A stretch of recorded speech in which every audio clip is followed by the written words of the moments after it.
Assalamualaikum warahmatullahi wabarakatuh.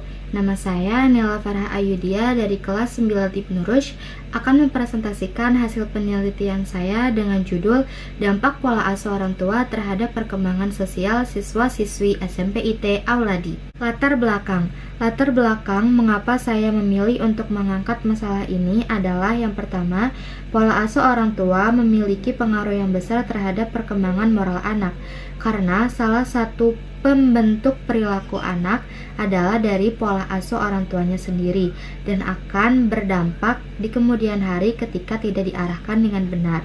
Yang kedua, adanya dampak dari pola asuh orang tua terhadap perilaku sosial anak di masyarakat. Dan yang terakhir, adanya hubungan antara pola asuh orang tua dengan perkembangan sosial anak. Rumusan masalah. Yang pertama, bagaimana pengertian dari pola asuh orang tua beserta macam-macam jenisnya. Yang kedua, bagaimana pengertian dari perkembangan sosial. Dan yang terakhir, apa hubungan dari pola asuh orang tua dengan perkembangan sosial anak. Batasan masalah. Adapun batasan masalahnya adalah dampak pola asuh orang tua terhadap perkembangan sosial siswa-siswi SMP IT Auladi. Tujuan dan manfaat. Tujuannya ada dua, yaitu bagi peneliti untuk menyelesaikan tugas dan untuk mengetahui dampak serta hubungan antara pola asuh orang tua terhadap perkembangan sosial siswa-siswi SMP IT Auladi.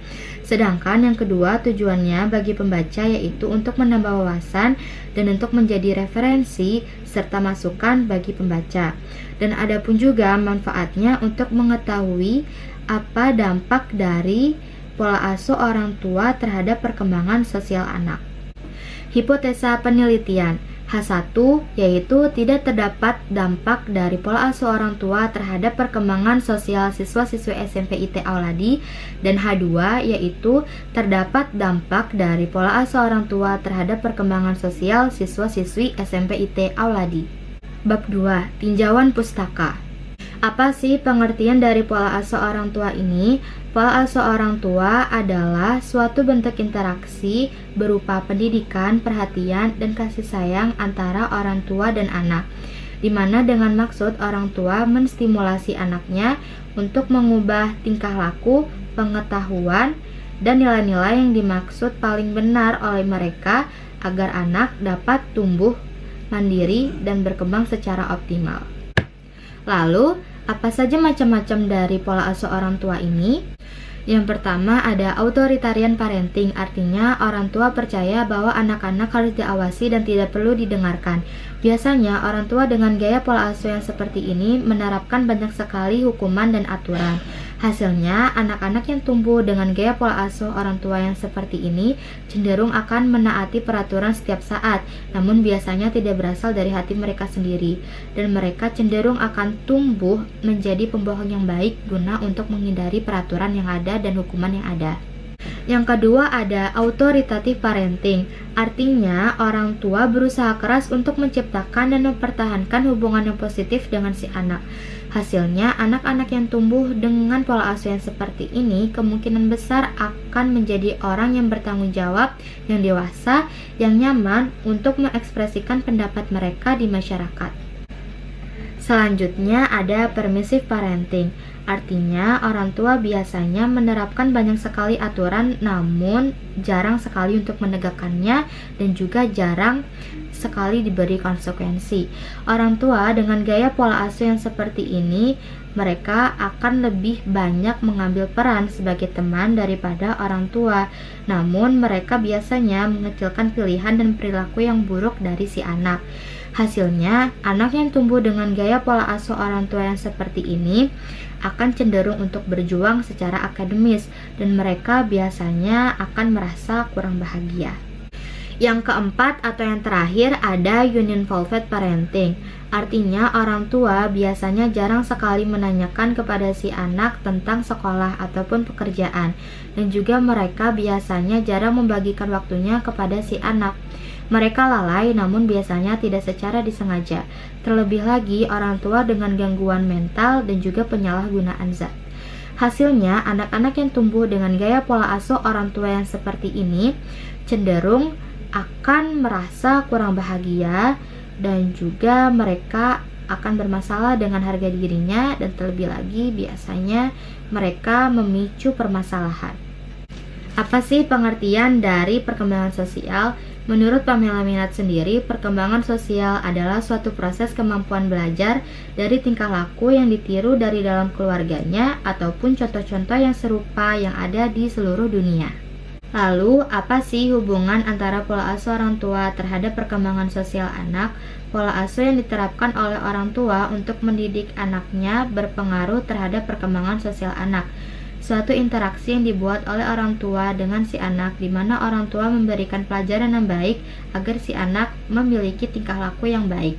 Dan orang tua juga dapat memilih gaya pola asuh mana yang menurut mereka paling benar, dan berharap kelak apa yang dipilihnya akan berdampak baik untuk anaknya. Lalu selanjutnya kita masuk ke bab 3, yaitu metodologi penelitian. Metode yang saya pilih dalam penelitian ini adalah metode survei dengan objek penelitian siswa-siswi SMP IT Auladi. Penelitian ini saya lakukan dari tanggal 5 Februari 2021 sampai dengan 14 Februari 2021. Dan analisa data dalam penelitian ini adalah dalam bentuk frekuensi dan persentase yang kemudian dideskripsikan. Untuk kuesioner dan penyajian data sudah saya lampirkan dalam makalah student research saya. Analisis data. Sebanyak 100% siswa-siswa SMP IT Auladi mempercayai bahwa pola asuh orang tua adalah bentuk interaksi antara orang tua dengan anak, dan mereka mempercayai bahwa gaya pola asuh orang tua itu penting untuk perkembangan sosial anak. Sebanyak 95%-nya mempercayai bahwa pola asuh orang tua berdampak pada perkembangan sosial anak. Sebanyak 85% merasa bahwa apabila mendapatkan dukungan yang positif dari orang tua mereka, mereka akan merasa lebih meningkat lagi rasa percaya dirinya. Sebanyak 80% siswa SMP IT Auladi mempercayai bahwa salah satu dampak dari anak yang memiliki sifat pembohong adalah dari gaya pola asuh orang tuanya, dan cara anak dalam bermasyarakat merupakan dampak dari gaya pola asuh orang tuanya, serta mereka akan merasa lebih dihargai atas capaiannya ketika orang tua memberikannya reward. Selanjutnya, sebanyak 78% siswa SMP IT Auladi tahu apa pengertian dari pola asuh orang tua. Sebanyak 73% siswa SMP IT Auladi merasa bahwa ketatnya peraturan membuat mereka menjadi pembohong untuk menghindari hukuman, dan juga mempercayai bahwa perhatian orang tua mempengaruhi cara bersosialisasi mereka dengan masyarakat. Sebanyak 71%-nya mempercayai apabila sedikitnya perhatian dari orang tua membuat mereka merasa kurang bahagia. Sebanyak 68%-nya mempercayai bahwa dengan adanya hukuman dapat membuat mereka cenderung untuk mengikuti peraturan setiap saat. Sebanyak 61%-nya mempercayai bahwa hukuman yang ketat dapat membuat mereka sering merasa bersalah. Sebanyak 51%-nya merasa bahwa kurangnya perhatian dari orang tua akan membuat mereka sedikit merasa emosional. Tetapi seluruh siswa-siswi SMP IT Auladi mempercayai bahwa dengan hubungan yang positif antara orang tua dan anak akan membuat mereka merasa lebih nyaman. Selanjutnya bab 4, yaitu penutup. Simpulan. Dari penelitian ini dapat saya simpulkan bahwa yang pertama, walaupun secara tidak merata, namun secara umum siswa-siswi SMP IT Auladi mengetahui apa pengertian dari pola asuh orang tua dan memahami bahwa pola asuh orang tua merupakan salah satu bentuk interaksi antara orang tua dan anak. Yang kedua, pola asuh orang tua terhadap anak sangat penting dan berdampak pada pembentukan sikap dan perilaku anak. Yang ketiga atau yang terakhir, dukungan dan hubungan positif antara orang tua dan anak sangat penting agar terciptanya lingkungan yang nyaman dan positif. Saran yang bisa saya sampaikan adalah mengingat pentingnya pengetahuan pemahaman tentang pola asuh orang tua dan dampaknya, maka hal ini perlu disampaikan sejak dini dan berkesinambungan dimulai sejak kelas 7 sampai dengan akhir masa pendidikan di SMP IT Auladi.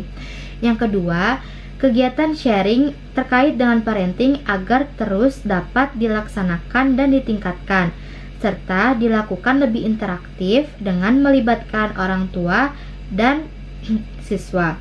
Misalnya dengan kuis atau permainan yang melibatkan kerjasama antara orang tua dan siswa. Dan yang terakhir, pembaca disarankan untuk mencari referensi dari buku lain untuk menambah wawasan ataupun sebagai penguat kebenaran dari makalah ini. Mohon maaf bila ada salah kata dan kesalahan. Sekian dari saya. Terima kasih. Wassalamualaikum warahmatullahi wabarakatuh.